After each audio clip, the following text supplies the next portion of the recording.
Skibidi Up Bizarre Climbing. At least, that's what I think the name of this game is. It says that on the store page, but when I went to purchase it, it was called Mr. Moscow Bizarre Climbing. I'm assuming that was the original name of the game, but the creator thought he could get more purchasers if he put the word Skibidi in it. It's essentially an Only Up-like, where you climb up various obstacles till you reach the top. Fall, and you're likely starting all over again. I'm not too familiar with the Skibidi lore. I know it's the epic and funny Gen Alpha humor, but is the main character Skibidi? Is that John Skibidi? I have no idea. The controls are interesting. Bizarre climbing indeed. On the surface, they're the same as Only Up, where you can jump, sprint to get a better run up for large distances, and there's the auto grab that saves you if you fall short of a platform. But the issue is the jumping. If you hold the jump button down, you will constantly jump upon hitting the ground.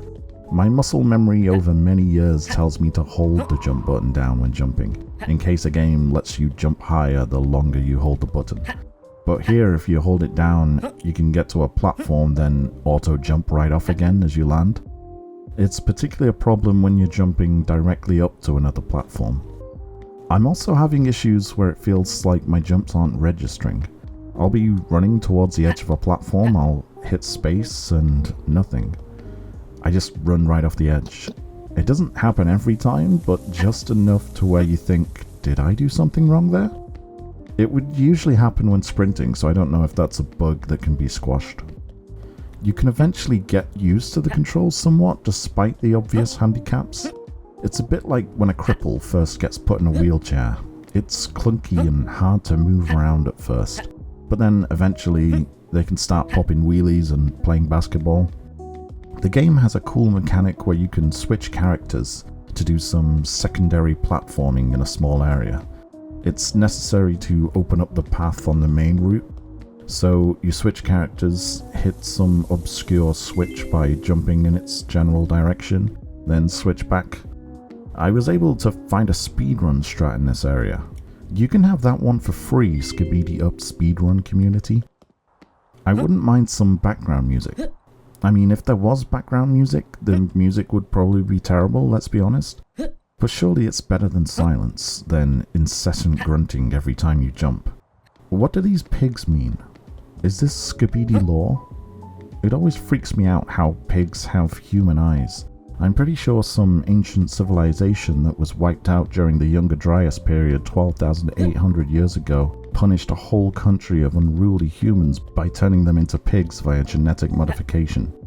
Their ancestors are forced to roll around in the mud and cursed to eat vegetables. Maybe that's why Muslims don't eat pigs. Maybe they know they're genetically modified humans and they're not telling the rest of us. Maybe the secret is in the box, like Attack on Titan. All the secrets are in the basement of that cube they have. Anyways, there's just a general jank in this game that irks me so. I can forgive the floating trees and missing textures, but the grab doesn't always work. It seems random. There's too many times where I'm falling, and I don't believe I deserve it. I went back to play Only Up to see if those controls were worse than I remember. Whilst it's not perfect, I have way more faith in the grab and my jump accuracy in that game. I'd say if you want an Only Up-like, I'd go back to what started it all. Counter-Strike KZ maps. It can't be beaten. Hundreds of maps with varying difficulty. Plus, you can verbally abuse other players over the microphone, like it's a 2009 Call of Duty lobby. The game is not too long. It only took an hour or so to complete. The game itself is not difficult outside of the controls. Wow, is this Skibidi Riz on God for real for real? Epic cutscene. I was going to do a whole bit about how cringe Zoomer and Gen Alpha humor is, but you know what? Nah. Let's let them have their absurdist humor. It kind of reminds me of the Mighty Boosh era of UK comedy, where to get a laugh you just have to say the most random thing that comes into your head. It would be like, "How are you, Howard?" Then, "Ooh, I feel like an elephant's trunk stuck in the hollow depths of a burning tree." Then everyone laughs for some reason and you get your own TV show. So I'm not gonna rib on the Zoomers, it's low-hanging fruit, it's too obvious.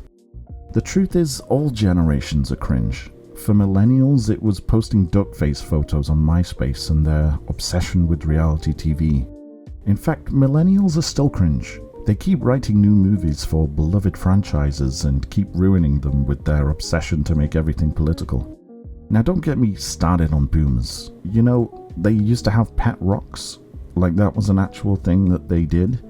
They also came up with mood rings you could wear to change your mood. I mean, boomers were pretty cringe themselves. I just think every generation has to go through cringe. It's a growing process. Eventually you commit so much cringe that you become immune to it. I'm looking forward to when I wake up in a cold sweat 2 years from now thinking about me making this video and how cringe it is. You can't improve, you can't grow without cringe. Making a stupid mistake at your job, the cringe is so intense, you never make that mistake again. Your first date with a girl, why did you wear a suit to a Pizza Express? The first time you have sex, why won't my penis work? Why does it have to fail me now? Why am I not relaxing? Oh god, I'm just literally jerking off my flaccid dick in front of this girl. I'll never forget the look of horror on her face. The whole world is powered by cringe. We set ourselves apart from other life on Earth because we can experience cringe. We can use it to learn better behavior, avoid those situations in the future. Let's embrace the cringe.